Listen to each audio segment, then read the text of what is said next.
all for you. Yeah, yo. There whenever it matters, and even more when you feel like it doesn't. Protect you so you never feel like you wasn't. Know I'm right alongside you. Either that or I'm behind you, but always got you. End the discussion, nothing means more. First one to offer is shoulders for what you reach for. Thought I saw the eyes of the world until I seen yours. And know that I ain't see a better view yet. I'm with whatever, so don't ever you fret. Know that you covered, not a hurt or a heartbreak, a change what a partake. Cause none of them won't ever get comfortable in your walkway. My job is to aware you, fully loaded, prepare you for all of the above that I'm never letting get near you. But still in all, give you every advantage I found. Couldn't find a better fit for them, along with my crown. And since the baton was passed, hopping down. Cause failing's not an option, and dad is not a noun, not at all.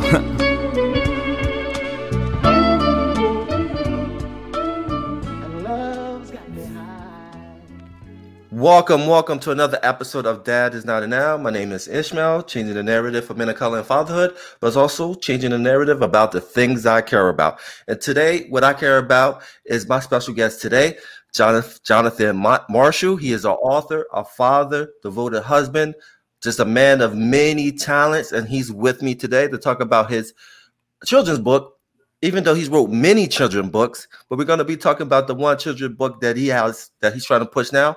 I'll be there. Jonathan Marshall, how you doing, brother? Yeah, how you doing, man? I'm good. I'm glad to be here. Thank you for having me. Definitely. My question I ask a lot of dads and a lot of people that come on my show is, how's your heart? And the reason why I pose this question, as Black men, I want us to be vulnerable, to share our stories, to be open, to be comfortable with sharing our feelings, because often we weren't taught that as children, as teenagers. Yeah. So I want to use this platform as a way for Black men to just tell it how it is. So how's your heart, brother? So I'll be honest with you. I'm in an okay place right now. I know this is going to sound crazy, but I know for the pandemic, it was tough for a lot of people, right? But it actually was a time for me to be okay, right? As I've gotten older, I really like to I've become not a to myself kind of person, but I've been chilling by myself more recently, right? But with the kids being home, it kind of forced me to be with them more often. And the thing that's tough is, as a dad, right? You want to be there, right? I wanted to be there, but I was always working. I was always out working. And my commute home was like an hour and a half. So by the time I get home, I'm tired. So the reality of the pandemic, everything slowing everything down, it kind of forced me to really enjoy being home with my kids. And actually all the writing kind of came out of that, right? I was actually home with them and spending time with them and being able to enjoy them. And I was actually able to be right there with them. And it just brought back to the remembrance of what it was like when they were first born, when I was able to spend a lot of time with them. They're a little older now. They're 11 and 9, but just being able to slow down and spend time with them kind of brought back this resurgence in my heart of like spend time with them. And it was funny. I heard this, I don't know if you know Dean Cole, the comedian. No. Oh, so yeah. Hold on. The dude was on Black. Yes, I do. Yes, I do. Yes, I do. Brother. Yes. So he actually said this. It was watching the stand up, and it was mad funny, but it was something he said that was funny. And then it hit me. I was like, that's kind of real. And he said, he's like, yeah, man, I'm old now. I don't count the years as years anymore. I count them as summers. And I was like, oh yeah, that's crazy. Like if you think about it, my son is 11, right? If he decides to go to college, right, I only have 7 more summers with him before he decides to go away. So 7 years sounds like a long time. 7 summers sounds so short. And I heard the joke in the summer, so it was even worse. So I was like, dang, it's coming down. But so just that reality of how precious time is, right, has been something that's been impressing me as of recent too. So that's where my heart is at right now, is just realizing that the time that I have is going to be flying away quickly. So invest in the things that are important to you, right? Whether it be your families, whether it be your, if your career is important to you, invest in that. But invest in the things that are important to you. even the causes that are important. You know, we already talked earlier about why you investing in this. So invest in it, right? Because you see it's important, right? And you see that there's a need. So that's where my heart is right now. So yeah. That's dope. And then also being a father, being a devoted husband, also being an educator, has that kind of redefined the meaning of vulnerability to you at Yeah, this stage? it does. So I remember my first year of teaching, right? And I was asking the students like how old they were, right? They were born. I was born in 1990, 96. And this is so I heard that. I'm like, 96, what was I doing in 96? This is crazy. I was like, but all in all, like it was crazy to hear the years they were born and then to know like I really have an impact on somebody who was born in this time period, right? So that helped change one thing for me is like realizing that no matter how old this person is, whether it be 10 years from me, whether it be 5 years from me, it could be 20 years from me, I can still impart in them and they can impart in me. And I think that's probably the most vulnerable thing I learned was a lot of times we think we have to be the one teaching, but it's a constant reciprocal thing, right? I always learn from my children. They always learn from me. Anybody I interact with on a daily basis, I always can take away something from it. So that's the thing I've been learning is as a teacher, you have to be willing to learn on a daily basis and to die to the mentality that I have to always teach something. No, you can just sit back and take it in because you can't give what you don't got, right? So that's one thing I've been, just kind of dealing with as a husband, as a father, even my wife. Like, there's things that we've been married for 14 years, and it's still stuff that she teaches me on a daily basis, and vice versa, right? And we're doing this thing called life together. So we're raising children together, right? So it's things that we're learning together, and that we have to be willing to be open to be susceptible to always work together when it comes to that. So, yeah. And then also talk about what does patient means to you, because you wear so many hats. Mm-hmm. So talk about what does patient mean to you, being patient? Man, patient, what does it mean?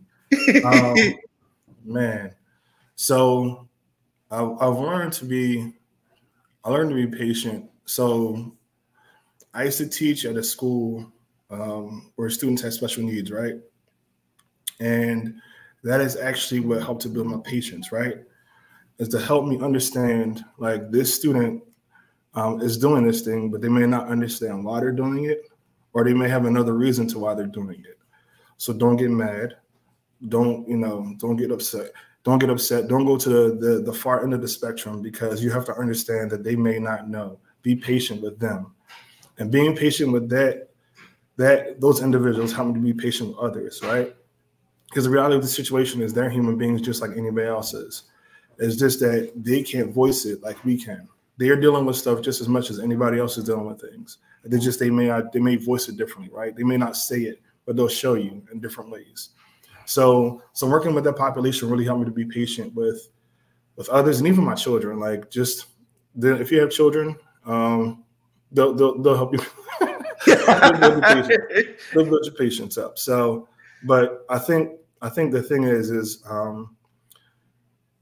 when you come to a situation, when you realize like that you can take from it something positive, and you can put something positive into it, and that you can always be willing to, like, once again, is learn. Like, working with them helped me to learn nonverbal cues, helped me to understand that certain things are a certain way, and to understand, like I said, patience, right?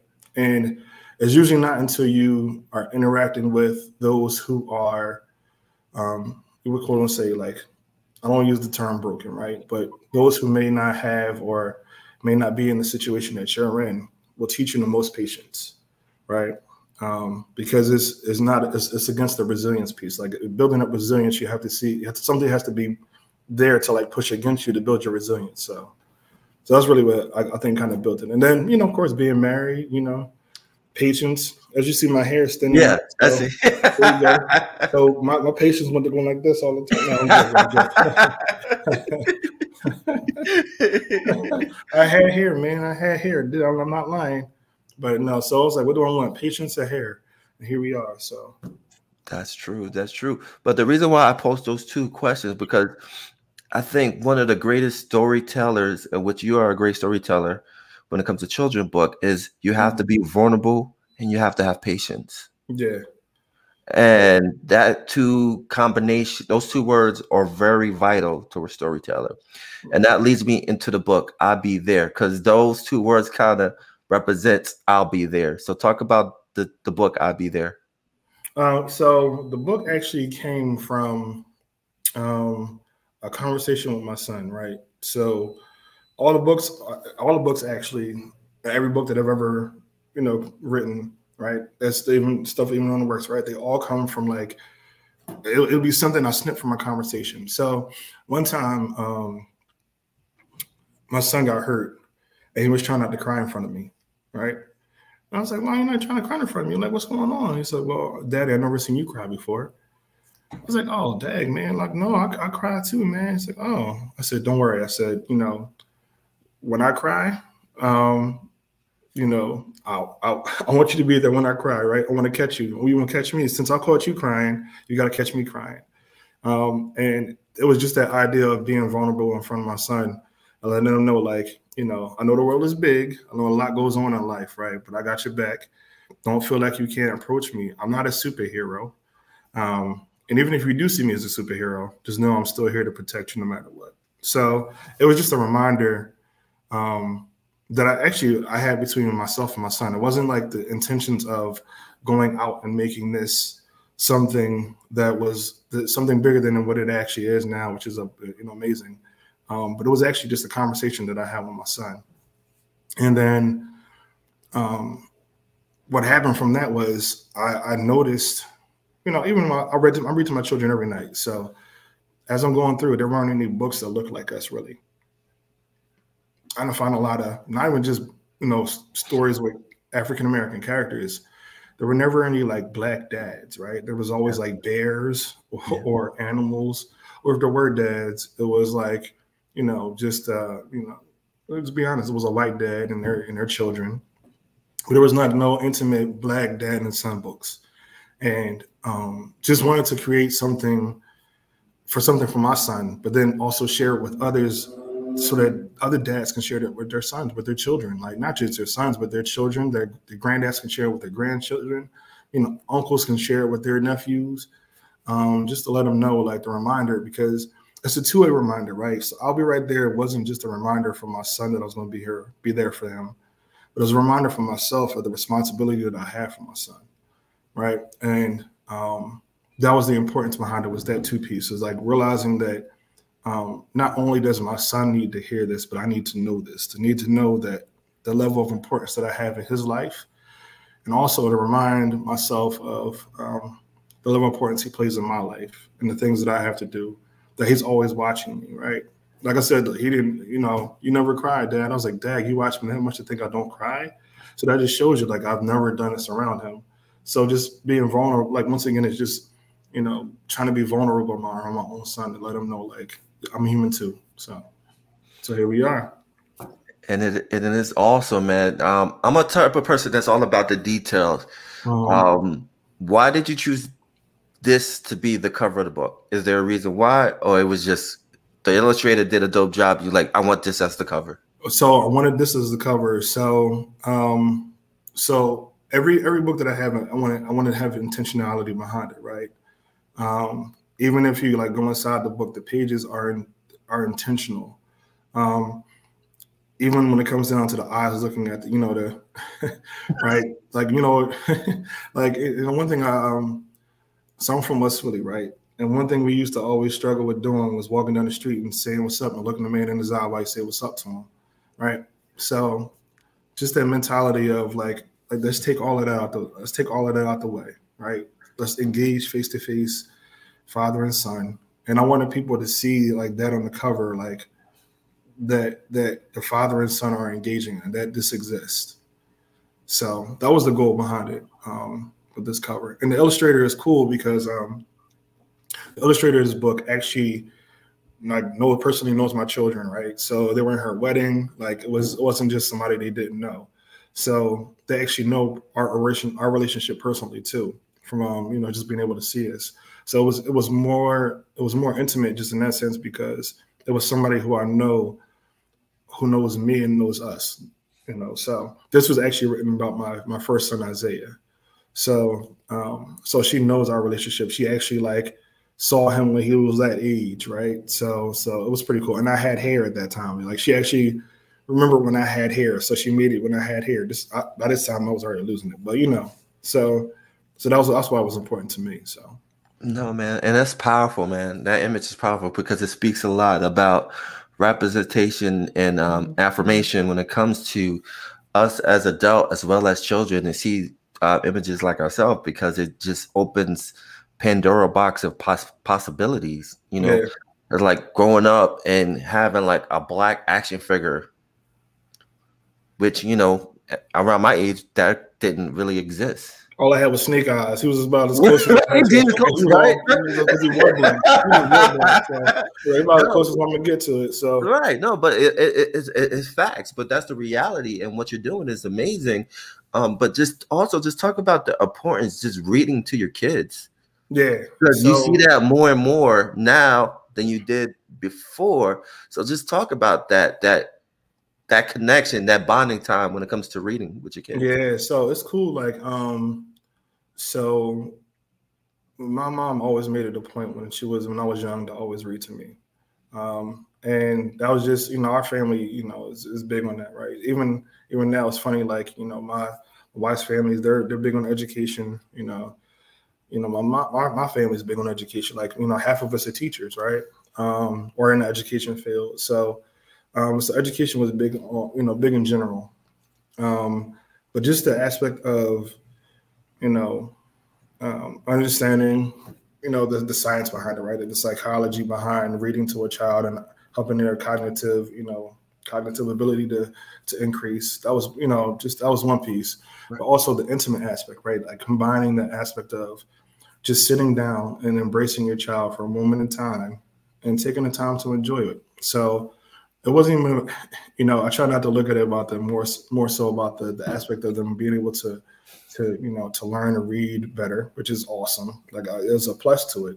There's more so that, you know, hopefully when I'm long and gone, right, that my son will still remember the time we sat down and we read I Like Stars, or we read, you know, I'll Be Right There, or we, you know, so that's the important thing is I wanted people to be able to have that experience with their own children, right? To actually to sit down and read with them, because in the repetition in the repetitive nature of the book, right? It does two things. One, it allows a child to learn quicker, right? Because you're saying, you know, repetition is the way we learn things, right?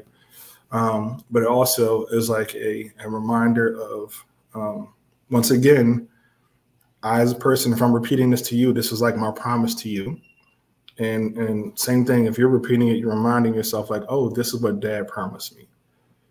So that was the goal behind it all. And that's still like the reason why I like to be able to appreciate the fact that we're able to do this, is because being able to you know, that's why I like children's books, because it allows